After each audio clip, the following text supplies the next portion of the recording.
So, this is a crazy and definitely scary experience. Happened a couple of months ago, and today I decided to tell the world about it. I was about 17 when this took place, and it was around 7 p.m. I had just left my dad's apartment after spending the weekend there, something I did quite often. I lived with my aunt because my mom passed away a couple of years ago. To get to my aunt's house, I had to take the bus from the bus station downtown, and to get there, I had to take the bus from my dad's place. Fast forward to the bus arriving at the bus stop at my dad's location. The bus doors opened and I stepped in, paid for my ticket, and sat down. The bus was almost empty, except for me, the bus driver, and some homeless looking dude in the back.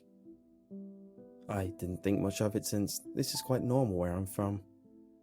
The bus ride to the downtown station was fairly normal and calm, and not a single person came on the bus. We arrived at the almost empty bus station, and I stepped out. Now, I knew I had to wait around 20 minutes for my bus to arrive, so I decided to go into a store that was on the opposite end of the station. At this point, I'd forgotten all about the weird-looking man in the back of the bus and just went on with my business. I found a few things in the store I wanted, paid for them, and left. When I came out of the store, the bus station was now completely empty except for one person who was standing in the middle of the street, just staring at me. To be honest, I got a little creeped out by this, but I didn't want to think that much of it. The person was probably just drunk or high.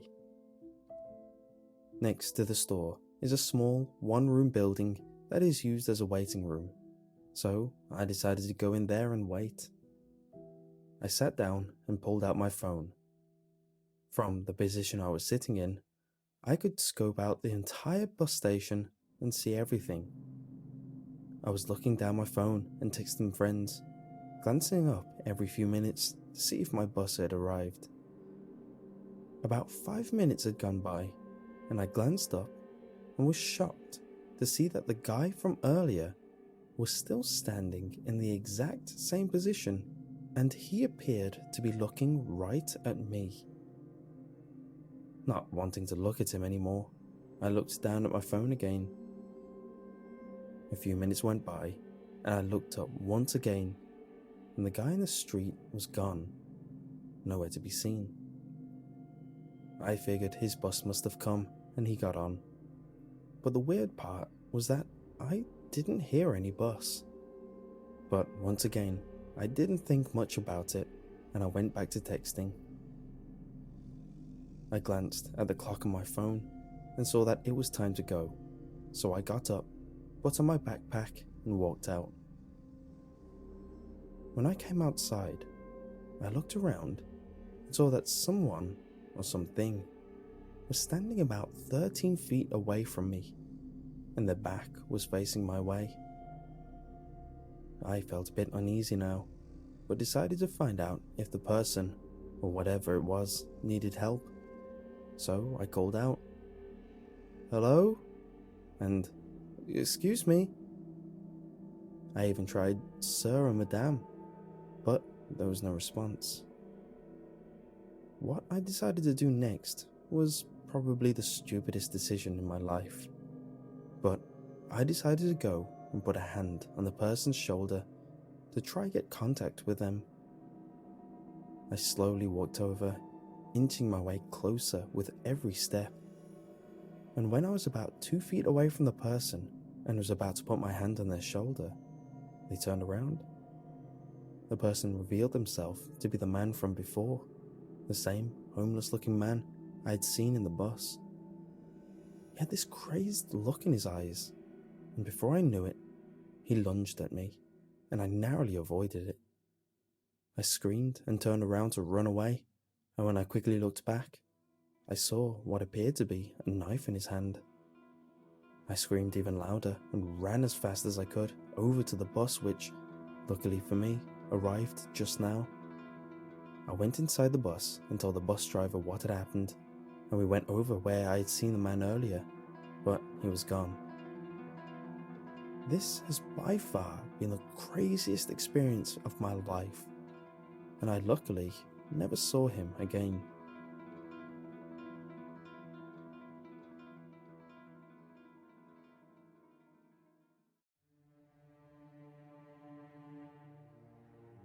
I live in a relatively large city in Virginia that has a large university in the north side of the city.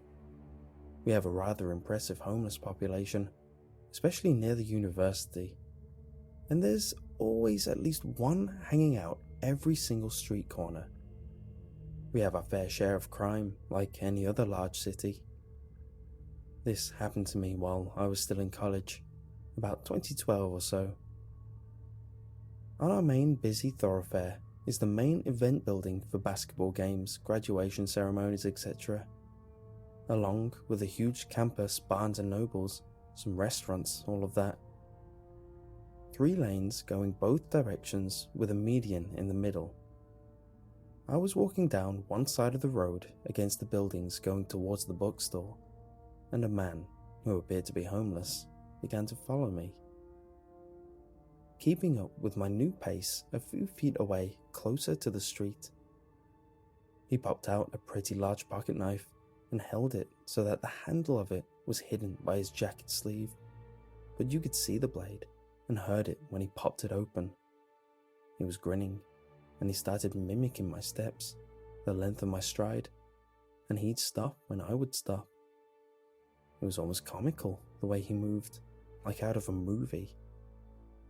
He had some pep in his step, kind of sliding his feet with each step, almost like he was dancing to the pace of us walking. He never said a word, just kept grinning and following and copying my movements. This went on for about 2 blocks until I stopped at the entrance of the bookstore and stepped up the 3 steps leading up to it. I made eye contact with him, and he stayed below. He didn't try to follow me in. Maybe he would have if I never turned to face him. Who knows? He suddenly turned in a rather dramatic movement and stepped out into the road between 2 cars that were parallel parked. Luckily, the traffic light right before he stepped out had just turned green, so the cars waiting hadn't yet hit the gas pedal to go. He stood there, just grinning, until a car stopped in front of him, and the driver yelled at him and threw something when he didn't react to the blaring horn. I have no idea what this guy wanted, or what he would have done if it had been night, when the area is less populated.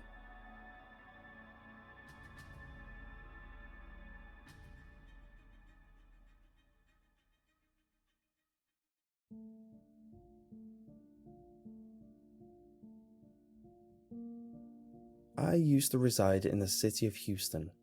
I grew up in the suburbs, but moved inner city as soon as I could get away from the strip malls and chain restaurants. I moved to Inner Loop, Houston.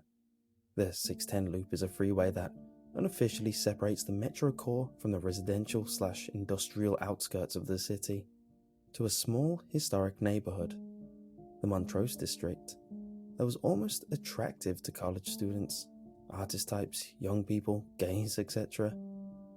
Montrose is pretty socially liberal and probably the most out there Houston neighborhood, culturally speaking. Lots of cool antique rental properties and garden apartments for singles and couples in their 20s. Not the kind of area that most people can afford to purchase a house or have the space for a family. I was very young when I first moved to Montrose, so I ate it up. Dive bars, restaurants, music clubs, coffee shops, street fests, proximity to the museum district. It was great. But every pro has its con. Montrose wasn't super scary crime-ridden or anything, or at least I never felt unsafe there, but it was a little rough around the edges.